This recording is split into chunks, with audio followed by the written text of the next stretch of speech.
एक्स N D बि वेलफेयारनि आफादगिरि रुजिग्रा मोसाहारि आरो आंजों लोगोसे गाहाय नेहाथारि दिलरन्जन नार्जारि, लोगोसेयै लेङाइ आफादगिरि बेनुल वारि आरो जोंनि सेन्ट्रेल टीमनिनो एक्स एन डि बि वेलफेयार एसोसिएशननि जोंहा सोद्रोमा माथुराम ब्रह्म आरो लोगोसे सयन वारि, जों गासै साबा दिनैहाय बे भारतनि राजथावनि हम मिनिस्ट्रिनि नर्थ इस्ट जननि एडभाइजार जों एके मिश्रखौ लोगो हमनानै जोङो एक्स एन डि बि वेलफेयार एसोसिएशन हिसाबै एक्स एन डि बि रिलेटेड माखासे इस्युसफोर जोंहा थालांनाय दं, बेखौ जोङो गोसोखां बिलाइ जोङो होफैदों आरो बेयाव गोसोखां बिलाइयाव जोङो एक्स एन डि बि हिसाबै थांनाय 2020 मायथाइनि 27 जानुवारियाव जि बिटिआर एकर्ड जालांबाय, बे एकर्डनि दफा मथे आर्टिकेल 9.2 आरो लोगोसे 9.4 आरो 10.2 बे मोनथाम पइन्टनि सायाव जोङो गोसोखां बिलाइ होदों आरो बे पइन्टनि सायाव जोङो डिटेल्सै जोङो रायलायदों आरो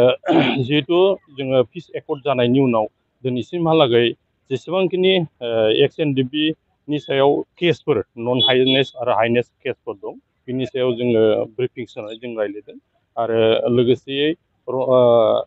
सिगनेटरि जोंनि फाउन्डिं प्रेसिडेन्ट रन्जन दैमारि बिथाङा दिनैसिमहालागै माने सिबिआइनि केसाव कनभिक्ट जानानै दं आरो बिनि हियारिंआ दा माने फैगौ 20 नभेम्बराव जानो थांगासिनो दं। दा बिनि सायावबो जोङो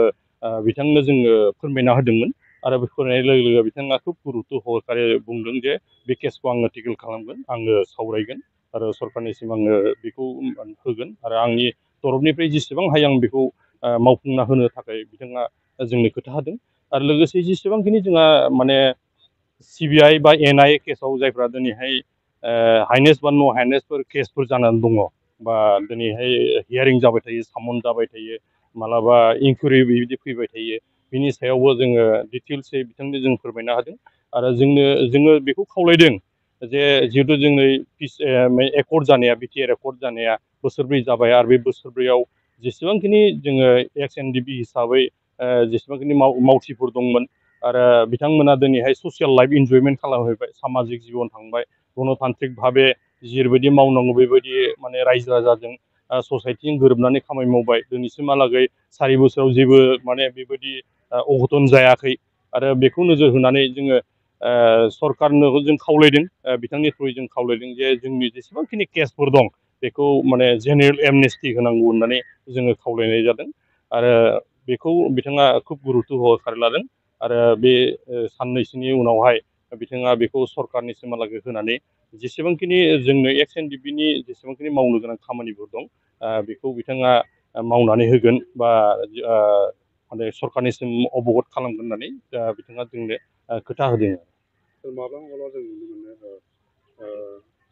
एक्स एन डि बि फरामनि मोनसे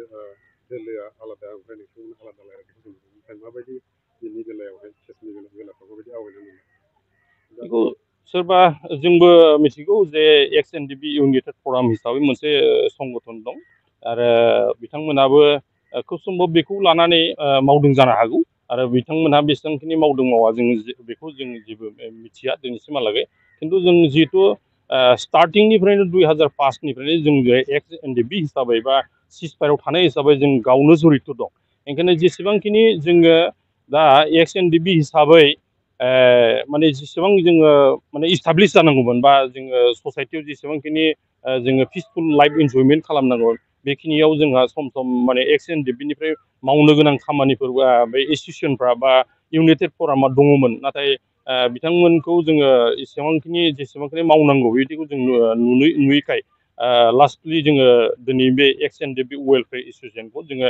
गठन खालामनानै जों दिनै जेसेबांखिनि थाबोनाय एन डि बि नि आद्रा थानाय जायफोर इस्युसफोर दं जों बेखौ मावफुंनो थाखायनो जों दिनै बेखौ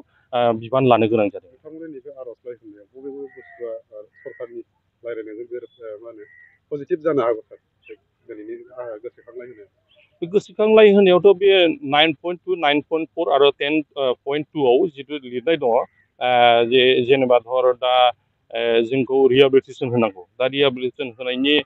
खेथ्रआव जोंनो जेसेबांखिनि सरकार तरफनिफ्राय जेसेबांखिनि सुबिदाफोर होनांगौ जेनेबा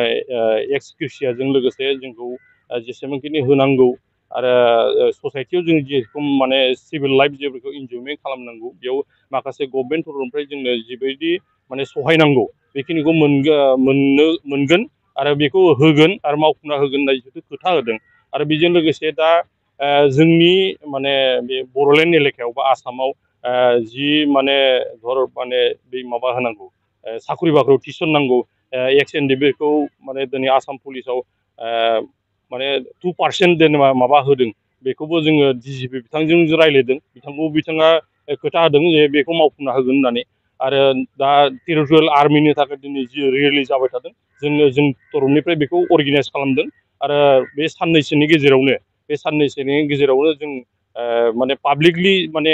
जों फोसावनो हादों आरो एक्स एन डि बि हिसाबै जों फोरमायना हरदों जायफ्रा दिनै बैसो दङ क्वालिफिकेसन दं बा माने पारामिलिटारियानो जा बा टेरिटरियेल आर्मियानो जा बा फुल आर्मियानो जा जेराव मावनो गोसो बिथांमोना बेवहाय फिजिकेलि माखासे बेयाव एगजामफोर जायो दा बे एगजामफोरखौ पास खालामखांनायनि उनावहाय बा सोरबाया माने बैसोआ दंबावो दिनैसिम मावनो थाखाय गोसो दं बिथांमोनखौ जोङो जोंनि थ्रुयै बा माने एक्स एन डि बि वेलफेयार एस'सियेसननि थ्रुयै बिथांमोना माने जगाजग खालामनानै बेखौ मावफुंनो हागोन बेखिनिखौ जोंनो जिहेतु सरकारा दिनै खोथा होबाय ओंखायनो बिथांमोनखौ जों आसा खालामदों जायफ्रा दिनै बेखौ मावनो थाखाय माने गोसो दङ बिथांमोनखौ जोङो खावलायदों जे एक्स एन डि बि नि जेसेबांखिनि सोद्रोमाफोर दं एक्स एन डि बि वेलफेयार एस'सियेसन दं बिथांमोना जगाजग जायोबा निस्सय बेयावहाय माने सहाय जागोन आरो